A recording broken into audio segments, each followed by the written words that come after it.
So you were born an orc in World of Warcraft, eh? That was your first mistake. You live on Draenor, my friend, a planet filled with raging warlords, lightning wolves, fire-spitting boars, cannibal ogres, and one too many guys screaming about honor while sharpening an axe that they definitely plan to bury in somebody else's spine. Welcome to paradise. Now don't get me wrong, okay? Orcs, you guys have a proud history. Shamanism, connection with the elements, big family values, but none of that matters because this sketchy as hell warlock shows up into town with a fancy green drink and he says, guys, you gotta try this. And guess what? Your entire species, they take one sip and immediately become roided out murder goblins with glowing red eyes. Now maybe you tried to say no, maybe you had some morals, maybe you hesitated, but peer pressure is a hell of a thing when everybody around you has tusks and rage issues. Suddenly, you're marching through this giant green portal into another world. And no, not for exploration, not for diplomacy, for burning kingdoms to the frickin' ground. That's your new job now, dude. And also your skin's green, by the way, forever. Hope you weren't attached to that original pigmentation because Feld Magic does not come with a refund policy. So, you set up camp in a place called Azeroth, and you try to live a quiet life. But no, now you're constantly at war. You're at war with humans, with elves, with the frickin' environment. Man, things are just going terrible. But good thing that sketchy as hell warlock that offered everybody that green drink, yeah, he set up this democratically elected council that's making life better for every— Oh wait, no, they're not. So let's skip ahead a little bit. You are hated by everybody. The Alliance sees you as monsters. The other Horde races, they barely trust you. You got blood on your hands, and no amount of monologuing about honor is gonna scrub it off. So you try to rebuild in Durotar, a zone with no vegetation whatsoever, and every time it does rain, it's probably acid. And you, despite all the wages that you've collected from all your orcish rampaging, you can't even afford a mud hut in Durotar without selling half your soul to make some gold. But it's a good thing that you've got Zygor, the only guide add-on that helps you level faster, get more mounts, earn gold quicker, and finally afford that luxury patch of cracked up earth near Razor Hill. Use code Nixxiom for 20% off, by the way. Link down below in the description, because even orcs need a little help sometimes. All right, look. Maybe your people have been through some hard things, okay? But at least you've maintained your strong culture. A culture where everything is solved by a duel to the death and bedtime stories about which ancestor killed the most people. There might not be any scholarship programs, but damn it, at least you get to hit people with axes and see their spirits go into the afterlife, okay? And just when you thought that your people were recovering in this barren wasteland of a desert, getting their honor back, maybe even raising a few Tauren cows and starting a humble bone axe carving business, boom. You're ordered back to Draenor, your original home, the place that you left behind, and you think, maybe this is good. Maybe I can reconnect with my roots, my heritage. And you know what happens? You get there, and you know what you find? Yeah, that's right. A depressed night elf with body issues, a blood elf twink who spends hours on his hair care, and a giant fish lady lording over the only clean water source on the entire freaking continent. You don't even know where to look. The whole planet looks like it's been chewed on by demons and spit out through a fell-tainted anus. Now, the shock might overwhelm you, but eventually you catch word that a certain death-obsessed prince up in the frozen north has built himself a fortress made of bones and ice. You get drafted, again, and you are sent to Northrend, where everything is either trying to freeze you,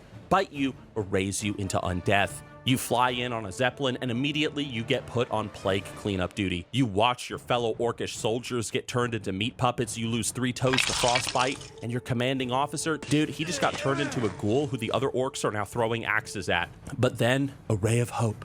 You come home to Garrosh. He's angry, he's loud, he throws buildings at people, and you love him for it. For the first time, the Horde has a war chief with actual spine. He's not giving speeches about balance, peace. He's giving orders, and you cheer, and you feel proud. This is it. This is orc glory restored. Then he blows up a city with a mana bomb, and things kind of spiral from there. To awesomeness, that is. But to ease some of the tension, the great blizzard spirit sends you to Panda Island, where everything is green and peaceful and constantly trying to teach you about inner harmony while you're still kind of recovering from the fact that you participated in creating the Path of Glory in Hellfire Peninsula back in the day. You know, that little road that was made up of the bones of all the Draenor men, women, and children that you murdered in cold blood. You know, that little thing? Anyway, you try to relax, you raise a cloud serpent, you sip some noodle soup, and you start to think, you know, maybe this is nice. Maybe living life as a complete fucking fucking pussy is kind of cool. And then Garrosh shows up again and nukes a sacred bell because he doesn't like the way it sounds, and he beats up Anduin, and he just starts killing all the pandas. It's freaking awesome. But then fast forward and you're fighting against Garrosh and suddenly he disappears. That's right, Garrosh somehow escaped back to the past, the 90s specifically, and he's enjoying watching Ed, Edd, and Eddy encourage the Cowardly Dog on Cartoon Network. Nah, I'm just kidding. He went back to Draenor, and now you're going back to Draenor too. Yes, again. But this time, it's alternate Draenor. You're meeting the same orcish ancestors that you heard those stories about, only now, like, they're younger, and they're hotter, and they're even more aggressive. Everything is sharper, cleaner. Somehow your character model is HD all of a sudden, but you don't ask questions. You build a freaking garrison, which is basically a dirt fortress with followers who pretend like they're your friends, but they don't really do anything of value. You decorate it. You call it home. And then you never visit it again. Garrosh is now dead. You're wondering why the hell are you still playing this game? And as you're trying to unpack all those thoughts, the sky catches literal frickin' fire and demons pour in from everywhere. Entire continents are burning, dude. Fel is leaking from every crevice. You go from chopping wood in your garrison to slaughtering demons the size of skyscrapers in about 3 minutes. And then you get a new job. That's right. You get to kill a literal frickin' titan with a sword so big it literally wounds the planet. Or at least you want to kill him and you try to kill him, but then it gets teleported to the Titan Council and then Illidan gets to take all the glory, and it's kind of a little bit whatever. Listen, you can't breathe. You haven't slept. You literally just got back from frickin' space, and you're still trying to explain to your guildmates why they should watch Illegal Danish. But you're an orc, and orcs, they don't complain. They scream. They scream loudly. You know what we should do right now? Yeah, let's go burn down a frickin' tree. That's right. Sylvanas has ordered that you and... Oh yeah, did I mention that Thrall isn't war chief anymore? Did I even mention Thrall in this video? Yeah, Green Jesus, Big Pickle, man. Anyway, so yeah, Thrall was your war chief originally, but he was a complete pussy. Garrosh then became the war chief. He was really cool. Vol'jin became your war chief for about 35 seconds, and now Sylvanas is. Why? Don't worry about it. Just march into the forest like a good orc, and like a good orc that you are, you obey. And now it's time to burn that frickin' tree, dude. A tree full of innocent night elf civilians. You are gonna light that whole damn place up like it's a holiday grill in Orgrimmar. And you know what? You do it. You burn Teldrassil because elves are stupid. The kids are screaming. The women are wailing. Some poor druid halfway through a yoga pose evaporates in fire. And all you can think is, wow, am I even being paid for doing all of this? So you know what you do? You go to hell. That's right.